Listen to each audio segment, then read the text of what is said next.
ইসলামী আন্দোলন বাংলাদেশ কর্তৃক আয়োজিত আজকে গণসমাবেশের সম্মানিত সভাপতি,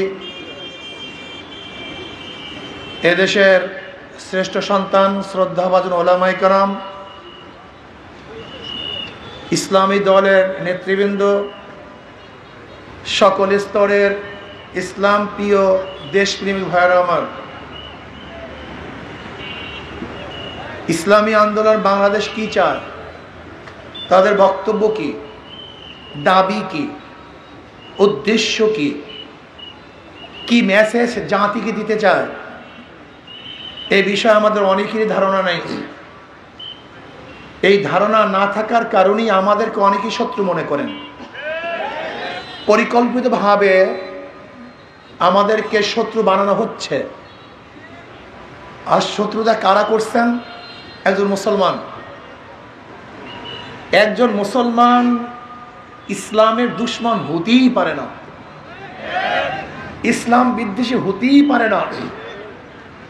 একজন মুসলমান যার মধ্যে ঈমান আছে, তে আলেমদেরকে হক্কানি আলেমদেরকে ঘৃণাও করতে পারে না। আমাদের দাবিটা কি? আমরা কি চাই? আমরা মানুষের মুক্তি চাই, মানুষের অধিকারকে বাস্তবায়ন করতে চাই, মানুষের স্বাধীনতা চাই, গরিব মানুষদেরকে দরিদ্র সীমার উপরে নিয়ে যেতে চাই, জুলুম অত্যাচার বন্ধ করতে চাই, চুরি ডাকাতি চিরতর উৎখাত করতে চাই, ঘুষ বাণিজ্য বন্ধ করতে চাই। আমাদের শ্রমিক, ঋষি, তাঁতি, কামার, মজদুর, জেলে যত শ্রেণীর পেশার মানুষ আছে, চাই যে যত ছোট্টই পেশায় থাকুক না কেন মানবিক মর্যাদা দিতে চাই। সে মুসরি, সে কামার, সে ঋষি, সে চামার, কিন্তু মানুষ। সে সুইপার, কিন্তু মানুষ। সে নার্স, কিন্তু মানুষ। সে দারোয়ান, কিন্তু মানুষ। সে একজন কৃষক, সে মানুষ। আমরা চাই মানুষের মর্যাদা দিতে, প্রত্যেকটা আশরাফুল মাখলুকাতকে তার মর্যাদা প্রদান করতে চাই। কিন্তু আপনারা কি চান? আপনারা চান বৈষম্য করতে, ভেদাভেদ সৃষ্টি করতে, জুলুম অত্যাচার করতে, মানুষের অধিকারকে নষ্ট করতে, নস্যাৎ করতে। যারা মানুষের অধিকারকে নস্যাৎ করতে চায় তারাই আমাদেরকে শত্রু মনে করে, আর যারা মানুষের অধিকারকে প্রতিষ্ঠিত করতে চায় তারা আমাদেরকে বন্ধু মনে করে। মনে রাখতে হবে, হক বাতিলের লড়াই আগেও ছিল, এখনো আছে, ভবিষ্যতেও চলবে। কি কথা ঠিক না? আর একটা কথা স্মরণ রাখবেন, হকের পক্ষে মানুষের সংখ্যা কম থাকে কিন্তু বিজয় বেশি থাকে।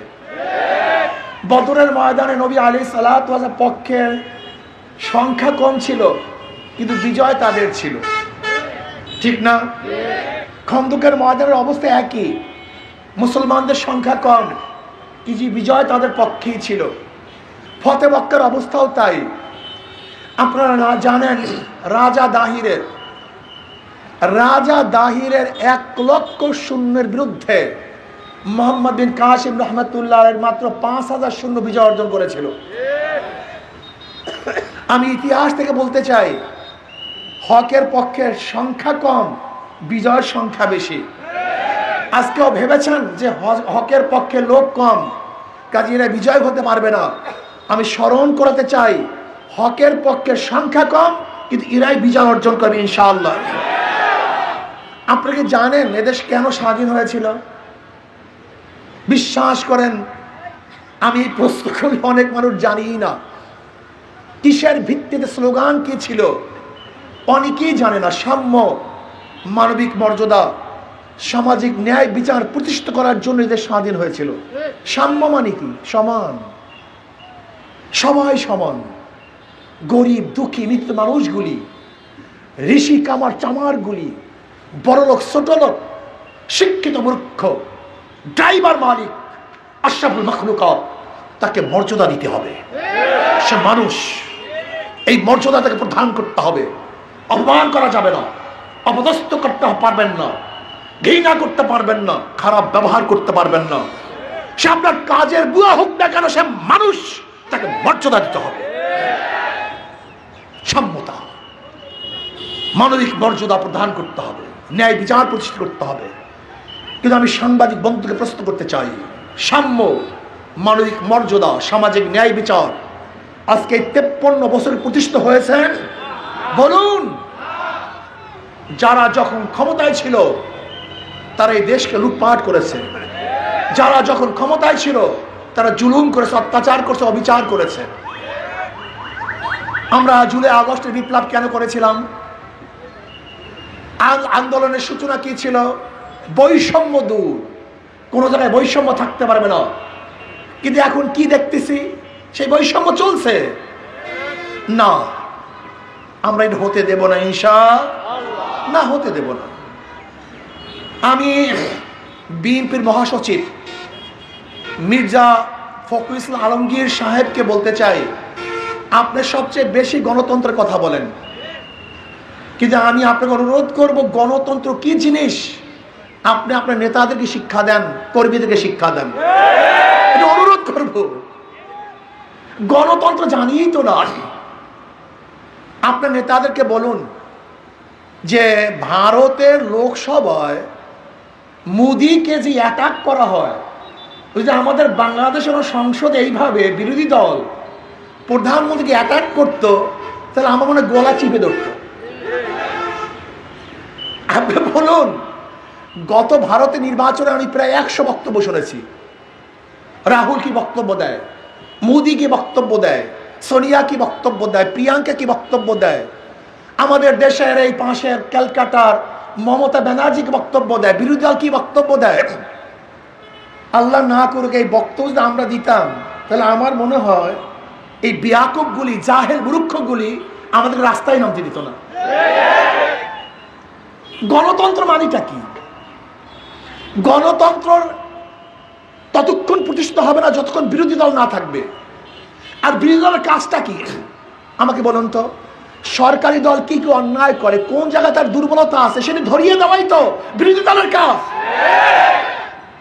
এই বিয়াকুবরা জানিই না, সব জাহেল, সব মূর্খের গোষ্ঠী। বিরোধী দলের কাজই হলো সরকারি দল বা বড় দলের কোন কোন জায়গায় দুর্বলতা আছে এটা জাতির সামনে উপস্থাপন করা। অমুক অমুক এই কাজ করছে, অমুক এই কাজ করছে, অমুক এই কাজ করছে, অমুক এই কাজ করছে, এটা ধরিয়ে দেওয়ার তো বিরোধী দলের কাজ। এই মানুষের কাজটা কি? এই মানুষের কাজটা কি? তৈলমর্দন করা। এই মানুষের কাজ হলো কে কে চাঁদাবাজি করে, ডাকাতি করে, গুন্ডামি করে, খুন করে, জুলুম করে, ধর্ষণ করে, তাদেরকে ধরিয়ে দেওয়া। এই মানুষের কাজই এইটা। এই মানুষের কাজটা কি? শুধু তৈলমর্দন করা, চাটুকারি করা, এদেশকে ধ্বংস করা, চক্রান্ত করা। এই কাজটা কি? 30 সালে কে কে গুন্ডামি করে, এই 30 সালে এরিয়ায় কে কে গুন্ডামি করে, মাস্তানি করে, চাঁদাবাজি করে, এদেরকে ধরিয়ে দেন। এই যদি মানুষের কাজ, এই যদি বিরোধী দলের কাজ। কিন্তু আমাদের জাহেলরা গণতন্ত্র গণতন্ত্র বলতে বলতে গলা শুকিয়ে ফেলে, কিন্তু গণতন্ত্র কি জিনিস তাই জানে না। আমি আমার বিএনপির মহাসচিব শ্রদ্ধা ভাজন ফখরুল ইসলাম আলমগীর ভাইকে বলবো, আপনাদেরকে জানান, গণতন্ত্র মানেই হলো বিরোধী দলের দুর্বল জায়গাকে অ্যাটাক করা। কোন কোন জায়গায় কার দুর্বলতা আছে সেটা ধরিয়ে দিবে, উপস্থাপন করবে, জাতিকে জানিয়ে দিবে। মিথ্যা বলেন কেন? চরমনাই পীর সাহেব হুজুর কোন মিথ্যা কথা বলেছেন? তিনি কখন নেশা করেছেন? তিনি কি ভণ্ডামি করেছেন? আপনারাই বলুন, এটা কি হয়? এটার নাম অ্যাটাক? এটা দুর্নাম। কি বলেছেন? মিথ্যা বলে নেশা খায় পীর সাহেব চরম, মিথ্যা বলে নেশা খায়, এরকম স্লোগান পীর সাহেব চরমের ব্যাপারে হয়। আমাকে বলেন কি মিথ্যা বলেছে? কোন বক্তব্য তারা মিথ্যা ছিল? আমি তো স্পষ্ট বলেছিলাম যে দেখেন, চাঁদা তুলে পল্টনে চলে যায় লন্ডন, এই বক্তব্য আমার না। আমি এই কথা স্পষ্ট বলেছি, এই বক্তব্য আমার না, মানুষে বলে। কাজে আপনাকে সংশোধন হওয়া দরকার, এটা আমার উদ্দেশ্য ছিল। আমি কি বক্তব্য দিয়েছি? আপনারা শুনেছেন এই বক্তব্য। আমি সেটা বলেছি, আপনাদের ব্যাপারে এই বক্তব্য আসছে, আপনারা সংশোধন করেন। যদি এই বক্তব্য আমার থাকতো তাহলে আপনি আমাকে অ্যাটাক করতে পারতেন। এই বক্তব্য আমার না, আমি বলার সময় বলেছি এই বক্তব্য কিন্তু আমার না, মানুষ বলতেছে সংশোধন হন, কিন্তু আপনারা সংশোধন হননি। তবে হ্যাঁ, তারেক সাহেবের বিরুদ্ধে যে এই কুরুচিপূর্ণ স্লোগানগুলি দেওয়া হয়েছে এটা ঠিক না, এটা গণতন্ত্র না, এটা আদৌ ঠিক না। আমিও বিশ্বাস করতে পারি নাই সর্বোচ্চ বিদ্যাপীঠের ছাত্ররা এই স্লোগান দেয় কিভাবে, এটা দেওয়া ঠিক না। আমি মনে করি চরমনাই পীর সাহেব হুজুর ইসলামী আন্দোলন বাংলাদেশের ভুল ধরিয়ে দেন, স্টেজে ভুল ধরিয়ে দেন, আমি খুশি হব। এই যে আপনার কাজ, আপনার কাজই হলো, স্টেজের কাজ হলো, বিরোধী দলের কাজ হলো ইসলামী আন্দোলন সহ যে দলগুলি আছে তাদের কোন কোন জায়গায় ত্রুটি আছে, বিচ্যুতি আছে, ভুল আছে ধরিয়ে দেন। এইটাই তো বিরোধী দলের কাজ, এইটাই তো সৌন্দর্যতা। গণতন্ত্র সৌন্দর্যতাই যে এখানে। আপনারাই গণতন্ত্রের মধ্যে গণতন্ত্র চিল্লান, অথচ আপনাদের সমালোচনা করলে আপনারা সহ্যই করতে পারেন না। মূর্খতা বাদ দেন, শিক্ষিত হন, রাজনীতি সম্পর্কে জানাশোনা করেন, দুই একটা সংসদ দেখেন, গোটা দুনিয়ার সংসদগুলি দেখেন, সংসদে কিভাবে আলোচনা হয় শুনেন, বিরোধী দল ক্ষমতাসীনদেরকে কিভাবে অ্যাটাক করে একটু শুনে ধৈর্য ধারণ করেন। আপনারা তো গাঁজা নিয়ে ব্যস্ত থাকেন, মদ নিয়ে ব্যস্ত থাকেন, চাঁদা নিয়ে ব্যস্ত থাকেন। রাজনীতি শিখবেন কখন? কোথায় রাজনীতি শিখবেন? রাজনীতি তো শিখেনি না। মমতা ব্যানার্জি মোদিকে যেই ভাষায় কথা বলে, আমাদের দেশে কোন বিরোধী দল যদি এই ভাষায় কথা বলতে আমার মনে হয় গুলি দিয়ে মেরে বলাইতো ডাইরেক্ট ডাইরেক্ট। কি আজীব এদেশের রাজনীতি। আমি একজন মির্জা ফখরুল ইসলাম আলমগীর সাহেবকে অনুরোধ করব, আপনি একটু গণতন্ত্র থেকে বুঝান, গণতন্ত্রের কাজটা কি, নিয়মটা কি, বিরোধী দলের কাজটা কি। যদি আমি বিএনপির ত্রুটিগুলি উন্মোচন না করি, ব্যক্ত না করি, তাহলে তারা সারবে, সংশোধন হবে? এইটা তো তাদের কাজ। আমাদের কাজটা কি? আবার বিএনপি সে কি করবে? ইসলামী আন্দোলন বাংলাদেশের, হ্যাঁ আপনারা কি সমালোচনা করেন, আমরা নাকি পড়াশোনাই করিনি। আপনাদের স্টেজ থেকে কি সমালোচনা আসছে যে আমরা নাকি এলেম নাই, পড়াশোনাই করি নাই। অথচ আমিও ডবল কামেল, আমার ভাই আমাদের আমির মুহতারাম তিনিও ডবল কামেল, ফেক আমরা ফার্স্ট ক্লাস, অথচ তারা বলে পড়াশোনাই করি নাই। এই সমালোচনা, এই মিথ্যা সমালোচনা করতেছেন। আপনাদের মূর্খতা গোটা দুনিয়ার মধ্যে ছড়ায়া পড়তেছে, জাহালাত গোটা দুনিয়ার মধ্যে ছড়ায়া পড়তেছে। আমি অনুরোধ করব আমাদের সমালোচনা করবেন, এটা আমার অনুরোধ। যৌক্তিক সমালোচনা করবেন, এইটাই তো সৌন্দর্যতা। চরমনাই পীর সাহেব অমুক জায়গায় চাঁদাবাজি করছে, চরমনাই পীর সাহেব এই মিথ্যা কথা বলছে, এটা ধরিয়ে দিবেন। চরমনাই পীর সাহেব অমুক জায়গায় গুন্ডামি করছে, চরমনাই পীর সাহেব অমুক জায়গায় অস্ত্রবাজি করছে, চরমনাই পীর সাহেবের দলবল অমুক জায়গায় ধর্ষণ করছে, চরমনাই পীর সাহেবের দলবল স্বামীকে বেঁধে রেখে স্ত্রীকে ধর্ষণ করছে, চরমনাই পীর সাহেবের দলবল চাঁদা নেওয়া দেওয়ার কারণে মা সামনের থেকে যুবককে এনে হত্যা করেছে, চরমনাই দলবল তারা চাঁদা না দেওয়ার কারণে মানুষকে পাথর মেরে ফেলেছে। বলুন আপনারা সমস্যা কি? সমস্যা কি? এইটাই তো বলবেন নাকি ভাই? বললাম সাংবাদিক বন্ধুরা, এইটার নাম না গণতন্ত্র? এইটাই তো গণতন্ত্র। অ্যাটাক করুন, আমাদের ভুল ধরিয়ে দেন, জাতিকে জানিয়ে দেন যে আপনারা এই কাজ করছেন, আমরা খুশি হব। কিন্তু কিছু না পেয়ে আমরা পড়াশোনা করি নাই, মিথ্যা কথা বলি, গাঁজা খাই, নেশা করি, ভণ্ড। শোনেন, চরমনাই পীর সাহেবকে যারা ভণ্ড বলছেন ওরা সবাই ভণ্ড। আমি বলছি না, জাতি বলবে, অপেক্ষা থাকুন। নিজেকে অনেক হাতির সাথে তুলনা দেন। শেখ হাসিনার বাহিনী কিন্তু পাহাড়ের সাথে তুলনা দিত, যা আমাদের সে বড় দল কেউ নাই, শক্তিশালী কেউ নাই, করুণার চেয়ে শক্তিশালী বলছে না আওয়ামী লীগ, যে আওয়ামী লীগ করুণার চেয়েও শক্তিশালী। কোথায় কোথায় সব? আমি আশ্চর্য হয়ে, যেখানে জ্ঞানীগুণের সবাই আছেন, আমি আশ্চর্য হয়ে যায় বিএনপির।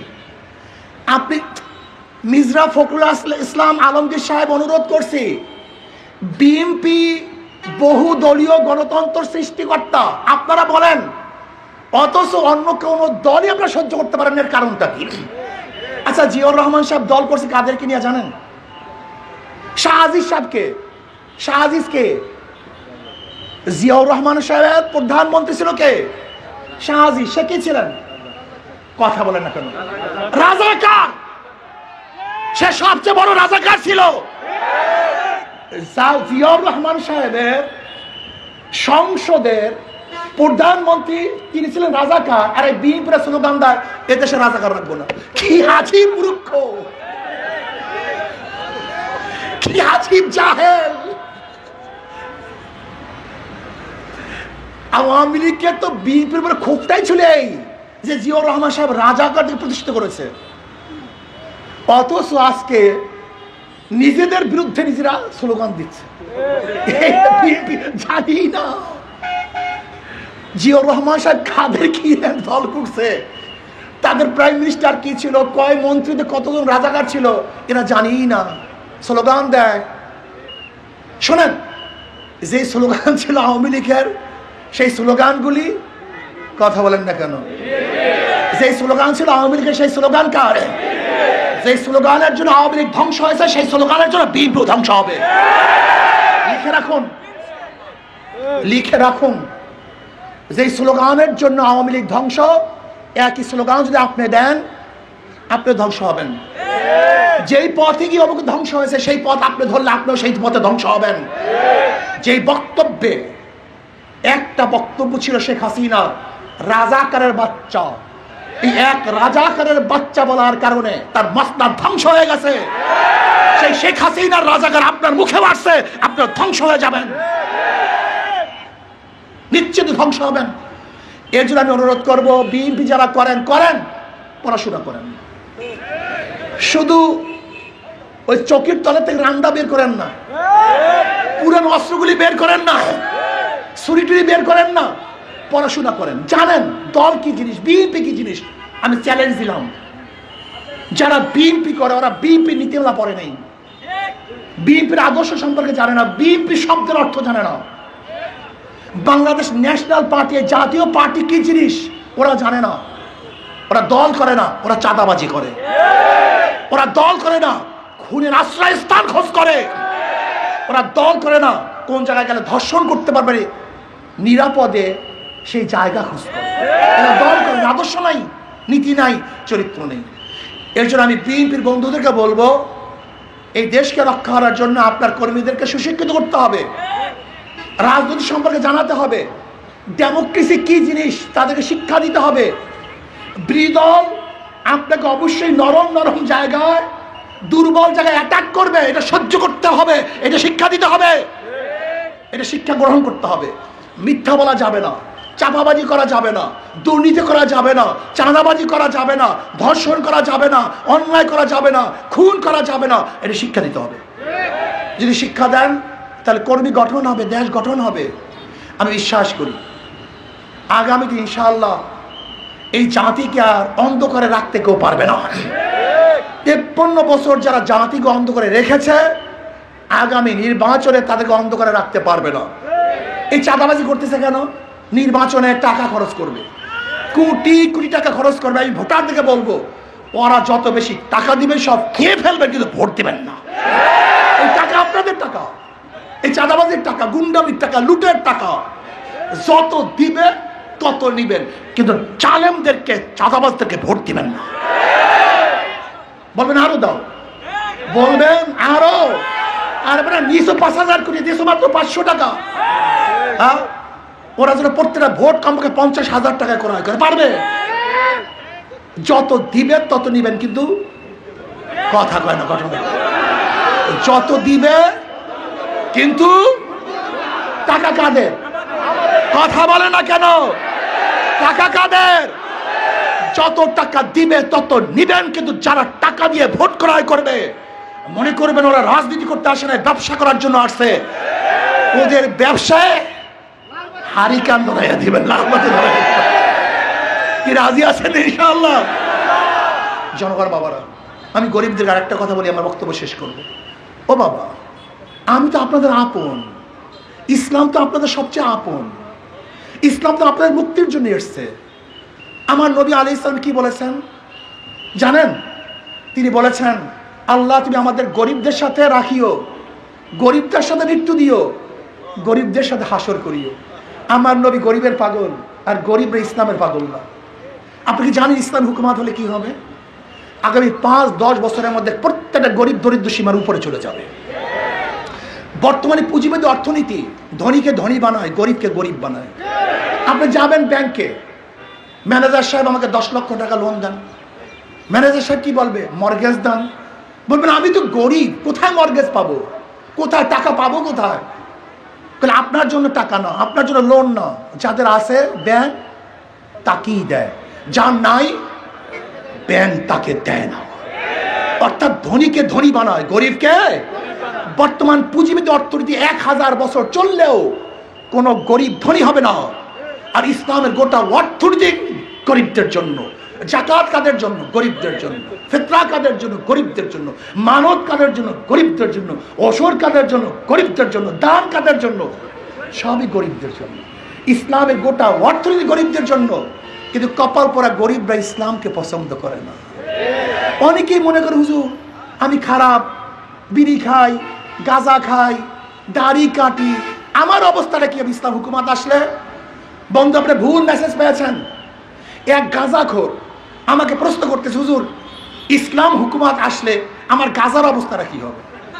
আমার গাঁজা, ও তো গাঁজার পাগল। আমি বললাম বাবা তুমি কি মসজিদে গিয়ে গাঁজা সেবন করতে পারো? বলে না। আমাকে কেন? বলে হুজুর পরিবেশ নাই। আমি বললাম ইসলামী হুকুমাত আসলে গোটা বাংলাদেশটা পরিবেশ হয়ে যাবে যেখানে তুমি নিজেই গাঁজা সেবন করতে পারবা না। বিশ্বাস হয় না আপনাদের? হয়েছে না? হয় নাই। আচ্ছা বলেন তো এখানে যারা আছেন এমন একজন নাই যে ধূমপান করেন, বিড়ি খান? একজনও নাই। তা বিড়ি খান না কেন?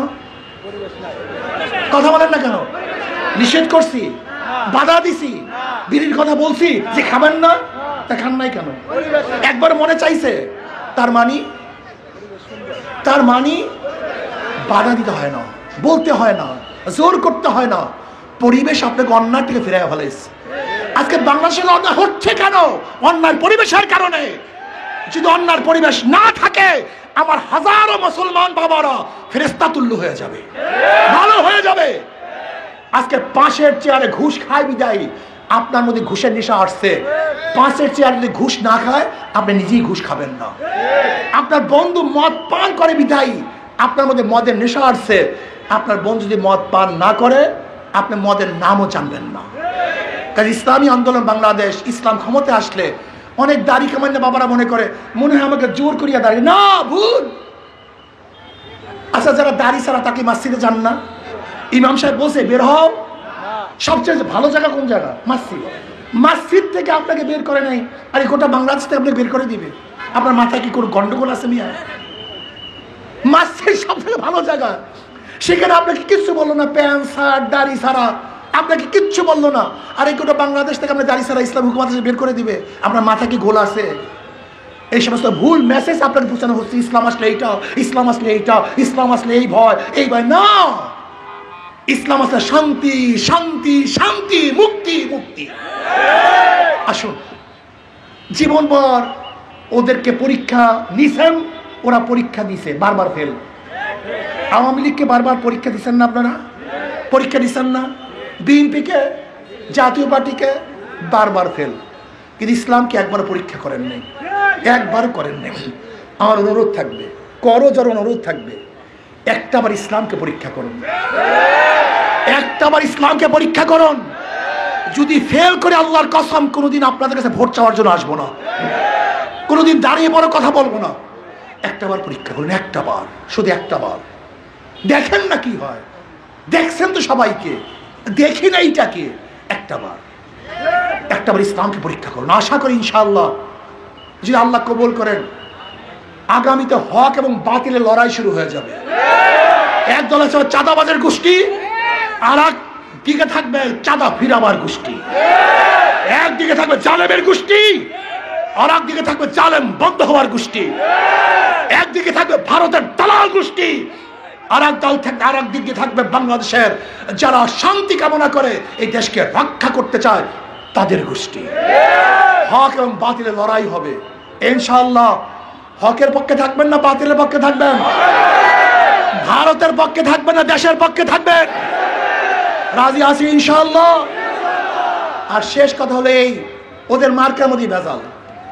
যারা নৌকা নিয়ে নির্বাচন করে নিজের নৌকা চালাতে পারে না, যারা ধানের শীষ নিয়ে নির্বাচন করে ধান কাটতে পারে না, যারা নাঙ্গল নির্বাচন করে কেউ কিন্তু নাঙ্গল বয় না। ওদের প্রত্যেকটা মার্কা হলো গরিবদের, কিন্তু একজনও নিজেরা গরিব না। কি কথা ঠিক না? ইসলামী আন্দোলন বাংলাদেশের মার্কা কি? জোরে বলেন।